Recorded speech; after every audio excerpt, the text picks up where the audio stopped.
Cool. So I like starting punctually, so we can go ahead and get started. That way we can make sure we stay on schedule. So this is the Lightning Network, Bitcoin at internet speed, and I'll cover like what that exactly means. Um, you can see the title here.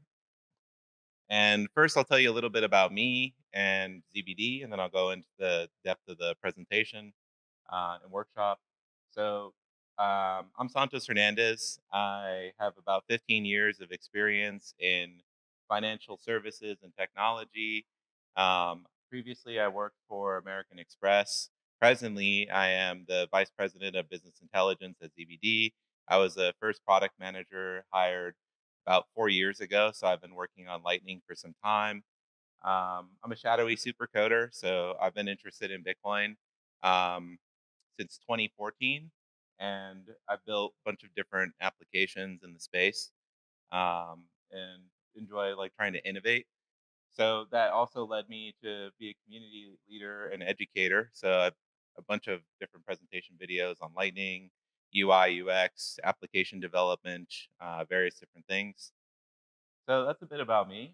Um, about ZBD, we're a next generation payment service provider for the games industry, and we use the Lightning Network to accomplish this. And the objective of this workshop is to share my understanding of the Lightning Network, why we need it, what it is, how it works, and its benefits. Got it. All right. Can you hear me? All right. Cool. So with Bitcoin, there's a couple problems that it has for payments. At ZBD, one of our co-founders of the company, Chris Moss, also known as Mandelduck, he worked on a few different Bitcoin games, and with the Bitcoin games, they ran into a fundamental problem.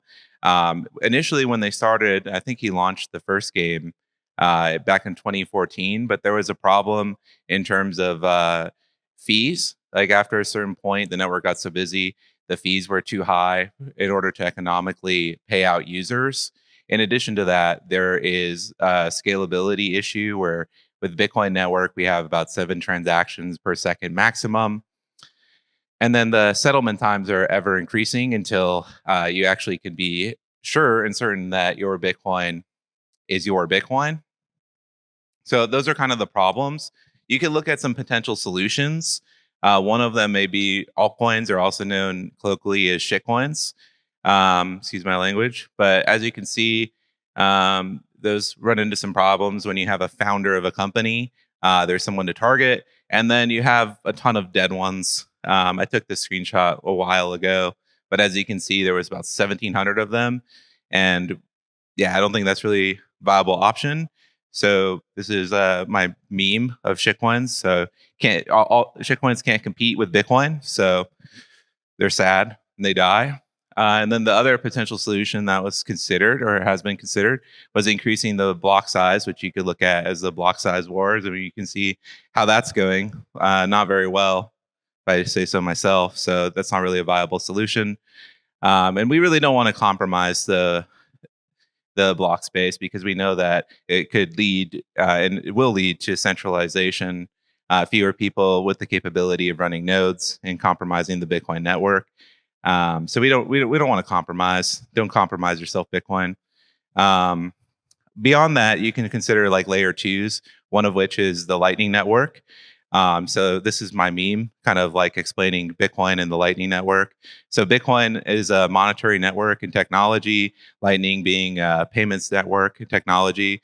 So we can scale payments beyond the 7 transactions per second to roughly 200K payments per second, and do that with superior monetary technology, adhering to all the properties of Bitcoin. So you can see some of the Lightning ecosystem. This is not, necessarily a full picture of the Lightning ecosystem, but has some of my favorite applications to use. So you can see it's growing. There's a significant number of like already like quite large companies that support Lightning Network. One of which Coinbase, Cash App, for example. And then you have a bunch of interesting applications that you can use to interact with it. You can see Thunder, Fun Games, Stacker News. Uh, yeah, there's also Kraken, Wave Lake, very interesting. Strike, Guys are fun. That one's really cool. If you're really interested in supporting community projects, you can use the Lightning Network to send payments directly to a lot of creators that are working on building the space and adding on projects. So this is like a survey of the Lightning ecosystem as it stands.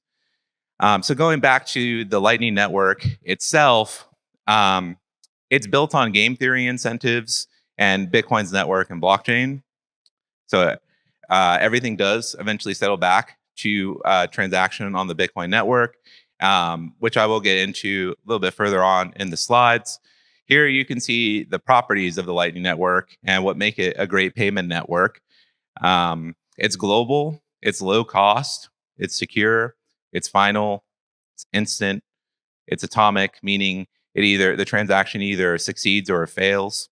It's programmable money and it's interoperable and it's censorship resistant. So, what does interoperable mean? It means that it can work between multiple systems. So, to put it simply, and the TLDR is that Lightning enables Bitcoin to be highly scalable, final, and very cheap while adhering to Bitcoin's property as a money and a network. There are trade-offs though. Lightning is not a perfect network. You have an always online requirement, or you have watchtower requirements, which are like third parties that can monitor um, your channels and transactions in case the event that you went offline. So if someone's trying to cheat you out of your funds, you can catch it. Otherwise, there is a risk that you could lose your funds. But I'll go into that a little bit later. There are channel funding requirements. So if you did want to open up a channel, we'll touch on what channels are. You need Bitcoin. So that is the downside, or you could use a custodian, but there's trade-offs in that in and of itself. You have locked Bitcoin. That is a trade-off. Some people could look at that as a feature, not a bug. The wallets are hot wallets, which means funds could be taken. They're not stored in a device offline anywhere. And then there's liquidity management, meaning that you have to make sure that your channels are well balanced and you have a sufficient capacity in each one of your channels, that you have a high enough number of channels to be able to process payments, route payments, etc. And then there are routing challenges, which we'll touch on, like what a route is, but it can cause payment failures where there wouldn't be otherwise. And there's been a lot of steps to improve the payment success rate and manage this, but it still does occur, and it is a trade-off. So now getting into more of the Lightning Network in and of itself, you have Lightning nodes, which are computers that run the Lightning Network software. And one important distinction is that Bitcoin and Lightning nodes are not the same. So it's not the same software. So just know when people are referring to a node, that it is not necessarily a Bitcoin node. And then how does Lightning work? Well, you have the Bitcoin network and you have node 1 and node 2 broadcast a Bitcoin transaction.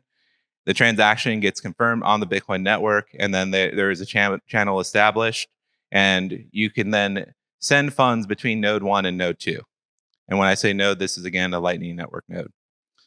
Once you have a channel established, you might be even asking yourself, what is a channel? And I like to think of it in simple terms as a financial relationship between two nodes. So it's basically locked Bitcoin between two different nodes. And between these two nodes, you can now send and receive Bitcoin between them.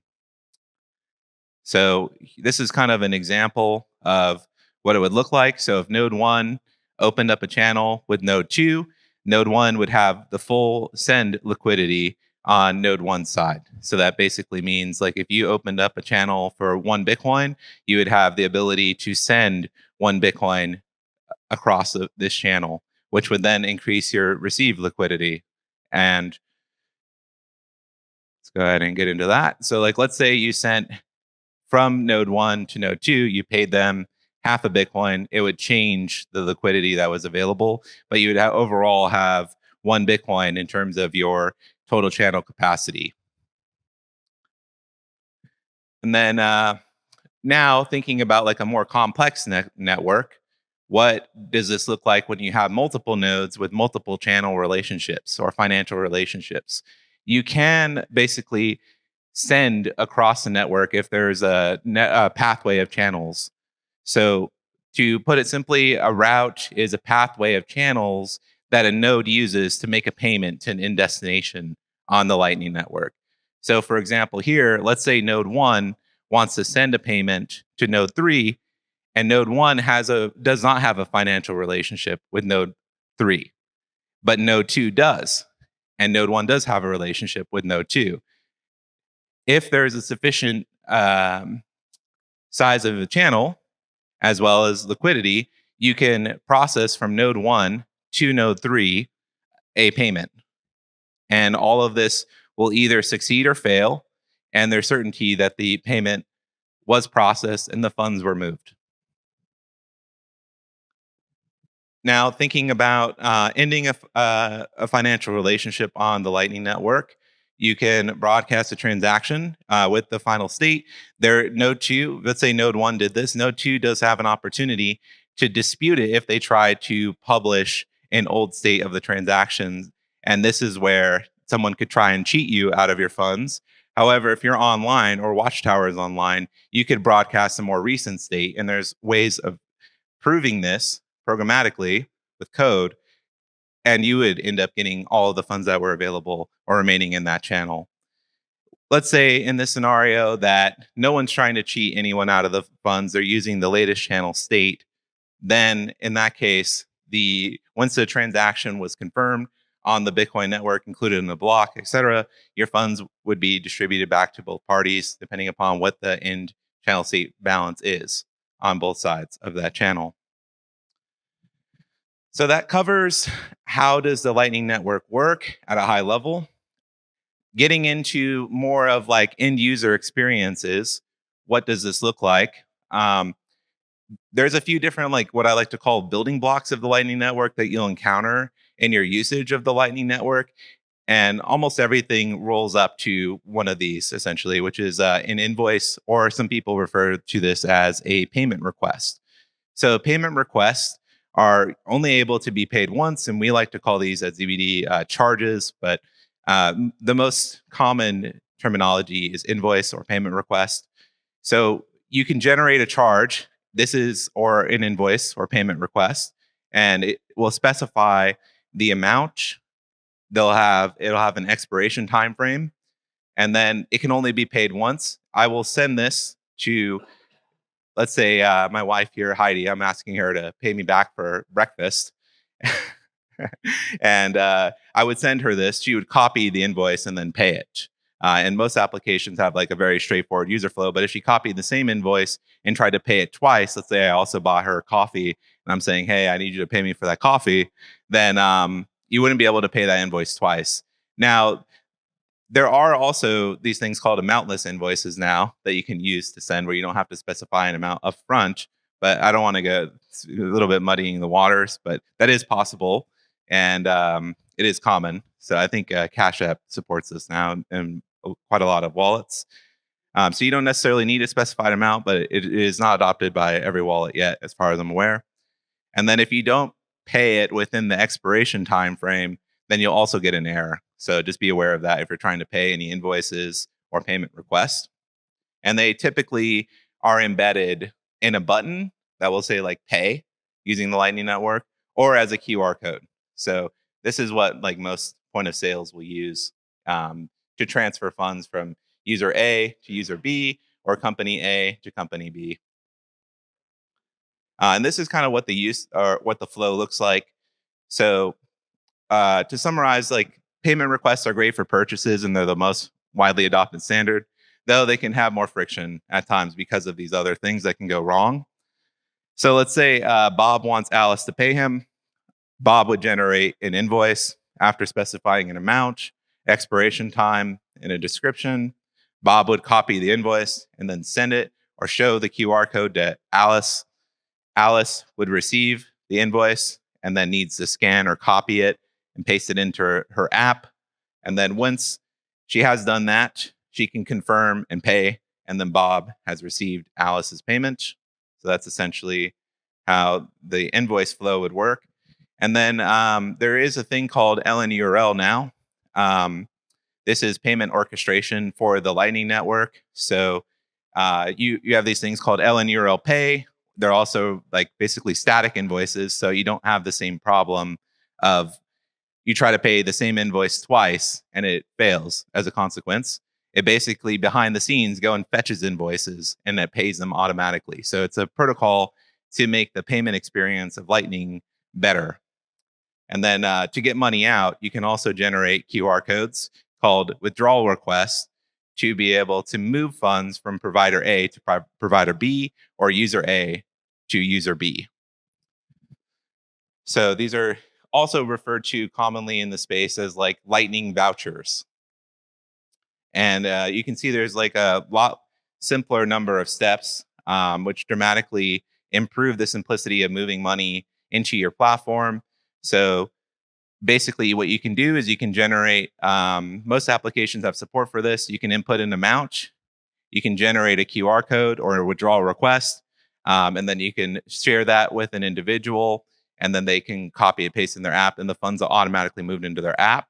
That's the withdrawal request.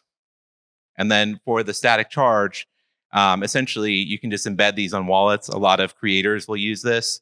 So you can place the static QR code on their website or on your website, and then people can find the QR code, scan it, and then process a payment to it. So that's essentially the flow. Not all applications do support LNURL though, so that's something important to be aware of. Most of applications do at this point, but just as a heads up, if you do receive an error, it's possible that your application doesn't support this protocol. And then there is the Lightning address. This has gained a lot of popularity and support. As a consequence, LNURL, as this is a part of LNURL, which you kind of get like something that looks like an email, but it's used for sending money. So it makes money as easy as like sending to an email, sending an email or a text message, essentially. So you no longer need QR codes. You can do instant withdrawals.